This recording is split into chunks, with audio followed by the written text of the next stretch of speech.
Il est une deuxième chance pour les chiens errants ou abandonnés. Le syndicat intercommunal pour la gestion de la fourrière animale de Punaouia et Paea a ouvert il y a 2 ans.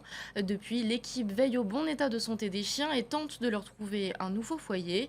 Thomas Chabrol, Noémie Chétrit. Dans ces courettes, ces chiens sont à l'abri des dangers de la rue, mais leur regard en dit long sur leur parcours de vie.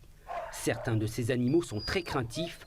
2 ans après son ouverture, la fourrière du SICFA poursuit sa mission pour recueillir les chiens divagants ou abandonnés. Et des projets sont à l'étude pour développer leur bien-être. On va sortir les chiens presque tous les jours, on va leur apprendre le assis, le coucher, le rappel au pied, de façon vraiment à créer cette connivence avec nos chiens pour faciliter aussi les adoptions.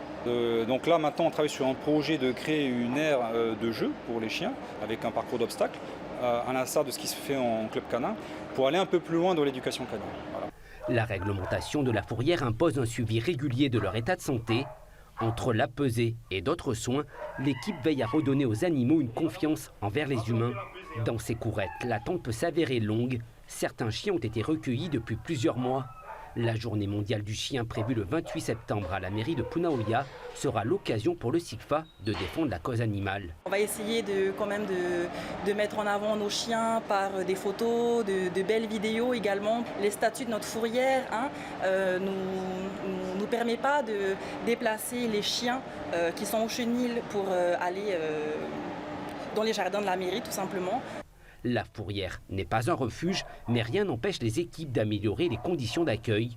Progressivement, les chiens sont habitués à porter des colliers, d'abord pour faciliter le contact avec les futurs maîtres, mais aussi pour pouvoir les évacuer en cas d'urgence. On a fait venir un expert cynotechnique et un formateur spécialiste dans l'évacuation incendie, mais des humains, mais qui est intéressé par cette problématique.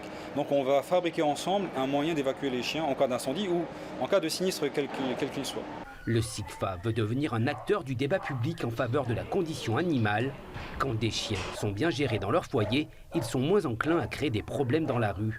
S'occuper des chiens, c'est s'occuper de nos quartiers, c'est s'occuper de notre cadre de vie en fait, de la sécurité dans nos quartiers, du bien-être dans nos quartiers, éviter les aboiements intempestifs. Pour sensibiliser la population, le SICFA souhaite aller à la rencontre des scolaires. Depuis le début de l'année, 74 chiens ont été recueillis, 10 ont été euthanasiés.